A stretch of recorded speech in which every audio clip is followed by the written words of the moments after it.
In this video, we will discuss AIOU 1429, Chapter 1, Self-Assessment 1. Question number 4. A student estimate the probability of attaining an A in math course and probability of attaining an B at 0.3. What is the probability that she? यहाँ पर math course के लिए A grade लेने की probability 0.4 है और B grade लेने की प्रोबेबिलिटी 0.3 है। क्या प्रोबेबिलिटी आएगी? Will not receive an A, अगर ए हासिल ना किया जाए, और अगर बी हासिल ना किया जाए तब क्या प्रोबेबिलिटी आएगी, और अगर ए और बी दोनों ना हासिल किए जाएं तब क्या प्रोबेबिलिटी आएगी।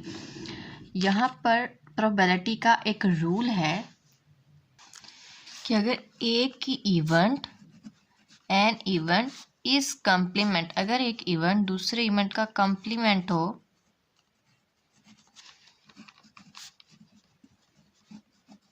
एन अदर इवेंट, तो हमने टोटल वैल्यूज में से, मतलब जो टोटल सेट है, इवेंट एक सेट होता है ना, तो जो हमारे पास टोटल सेट है उसमें से माइनस कर देना है उस इवेंट को। वो इवेंट कोई भी हो सकता है, ए हो, बी हो, या जौन सा भी इवेंट हो।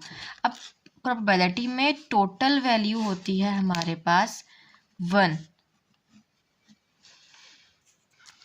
1 माइनस जौन से भी इवेंट होगा वो ये होगा प्रोबेबिलिटी इवेंट का कम्प्लीमेंट। यहाँ पर हमने ये वाला फार्मूला यूज़ करना है। कम्प्लीमेंट में नॉर्मली ऐसे ही सवाल आते हैं जिनमें हमने प्रोबेबिलिटी लेनी होती है ए को निकाल कर, इस वाले में प्रोबेबिलिटी लेनी है बी को निकाल कर, और लास्ट वाले में ए और बी दोनों को ही निकाल कर प्रोबेबिलिटी लेनी है। ए और बी दोनों को निकालने का मतलब है यहाँ पर इवेंट होगा ए यूनियन बी। इस तरीके से क्वेश्चन को स्टार्ट करते हैं। सबसे पहले करेंगे क्वेश्चन नंबर ए।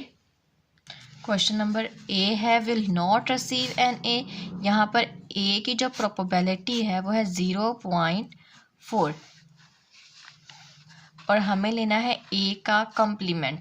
तो ए का कम्प्लीमेंट लेने के लिए हम लिखेंगे प्रोबेबिलिटी ऑफ ए का कम्प्लीमेंट इक्वल 1 माइनस 1 में से इवेंट को माइनस कर देंगे और इवन है ए। 1 माइनस प्रोबेबिलिटी ऑफ ए है 0.4।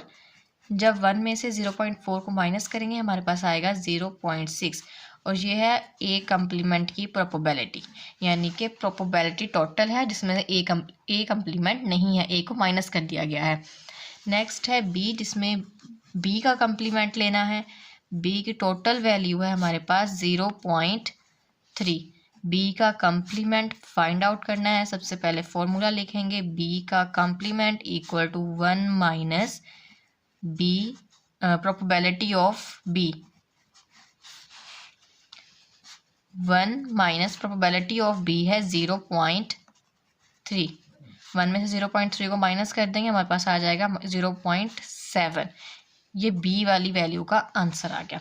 नेक्स्ट अब हमने क्या करना है कि ए भी ना हो और बी भी ना हो। मैंने आपको अभी समझाया कि जिसमें ऐसे दो वैल्यूज़ के इकट्ठी प्रोबेबिलिटी लेनी हो या फिर कम्प्लीमेंट लेना हो तो इनका यूनियन लेते हैं, ए यूनियन बी प्रोबेबिलिटी। अब इसका कम्प्लीमेंट वाला चूँकि क्वेश्चन है, हमने यहाँ पे ए और बी की वैल्यूज़ नहीं लेनी, तो यहाँ पर ए का कम्प्लीमेंट और बी का कम्प्लीमेंट लगा लेंगे। अब इसी को ही ओपन कर लेंगे। जब इसको ओपन करेंगे तो प्रोबेबिलिटी पहले ए के साथ लगेगी और फिर बी के साथ। Probability of A complement plus union की जगह पर साइन आएगा प्लस का प्रोबेबिलिटी ऑफ बी कम्प्लीमेंट, उसके बाद माइनस। अब जो यहाँ पे ये साइन है यूनियन का, ये इंटरसेक्शन में चेंज हो जाएगा। Probability of A complement intersection B complement. कोई भी वैल्यूज हो आपके पास पूरे चैप्टर में, क्वेश्चंस में, जो दो इवेंट्स को इकट्ठा सॉल्व करना हो तो यही फार्मूला यूज़ होगा। बस अगर कम्प्लीमेंट लेना है तो यहाँ पे कम्प्लीमेंट के वैल्यूज़ यूज़ होंगी और अगर कम्प्लीमेंट नहीं लेना तो प्रोबेबिलिटी की वैल्यूज़ यूज़ होंगी। अब पी ए का आंसर हमारे पास आया था 0.6 प्लस बी कम्प्लीमेंट का आंसर आया था 0.7 माइनस पी। इनको अंदर ओपन कर देंगे यानी कि पी ए कम्प्लीमेंट के साथ अलहदा हो जाएगा। इंटरसेक्शन जो है वो डॉट में चेंज हो जाएगा। डॉट का मतलब ये मल्टीप्लाई होंगे और पी दूसरे कम्प्लीमेंट के साथ भी अलहदा हो जाएगा। 0.6 plus 0.7 1.3 0.3 minus probability of A complement है हमारे पास 0.6 मल्टीप्लाई बी कम्प्लीमेंट की प्रोबेबिलिटी है 0.7। 1.3 माइनस इन दोनों को मल्टीप्लाई कर देंगे। 1.3 में से 0.42 को माइनस कर देंगे।